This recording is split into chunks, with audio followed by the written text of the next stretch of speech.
nice and slow, and I have to choose my words carefully. I don't want to make this worse for myself. Something's happened this past week to the way we talk. I don't know what's causing it or how it's happened. I only know that it's killing people. Innocuous phrases, figures of speech, colloquialisms, and hyperboles are becoming literal, with disastrous results. Most people have stopped talking, but that approach is not helping anymore. The first victim was Old Man Noam. He was always a talker. He loved to ramble on with old stories and local urban legends to anyone that would listen. It was when he started a conversation with a college student who was too nice to walk away that it happened. Noam was rambling on about the time he found the Jersey Devil in his backyard, and at the crescendo of his long-winded story, he said those fateful words. He said that he was beside himself with shock at finding the legendary cryptid in Spokane when it happened. Noam screamed in agony as he was attacked by some invisible force and ripped in two. The student could only watch in horror as the bisected man clutched desperately at his severed lower half while he bled out, as if he could reattach himself.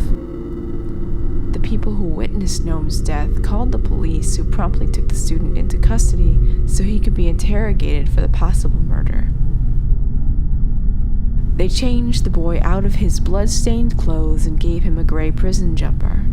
They interrogated him for 5 hours before the stress, lights, and questions broke him. In his frustration, he said something about how the uncomfortable jumper was killing him. The jumper then constricted tight around him. He flailed around the room, trying to tear the attacking clothes off, but they were too tight and coiled around him. Police officers could only watch as the jumper shrunk to the point of crushing his bones and organs until the student died. When they cut the clothes off him to try and make sense of what happened, they found that the seams of the jumper had actually cut into him, bruised him in places, and completely compressed his lungs into a pulpy mess. It didn't take long for people to make the connection between their words and the results. Many stopped talking, but a few spoke out on how to protect yourself from the phenomenon. They explained that it only affects the speaker. You can't kill other people with your words except in certain situations. One woman joked with a friend that she always assumed she would go out with a bang.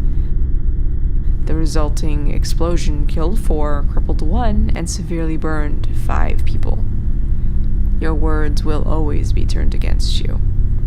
One man boasted that he wanted to die drowning in pussy and found himself swarmed and smothered by a horde of oddly clingy cats. It's gotten worse. It's no longer restricted to spoken word. It's spread onto written messages. I was texting with a friend, trying to understand what was happening when he, always a defeatist, said he was screwed 6 ways till Sunday due to his tendency to talk. From what I hear, he died of severe exhaustion, dehydration, and physical shock after removing his genitals with a pair of scissors and then using them on himself. Soon it'll spread to our thoughts, and then we're all dead. I'm writing this because I'm dying. Slower than the others, but dying nonetheless. I just wanted it to end in the nicest way possible. I said I wanted to die with a smile on my face. I thought that would be harmless. Dying happy.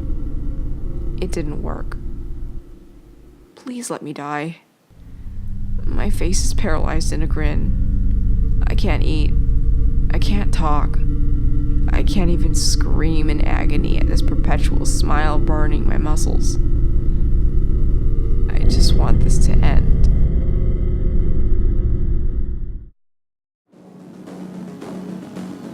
If you like this video and you want to hear more, please like and subscribe so you can get updated on new videos and weekly streams.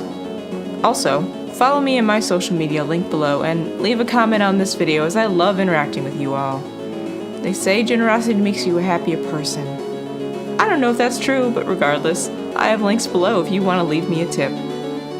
There's more to come, so join me for the journey. And as always, good night.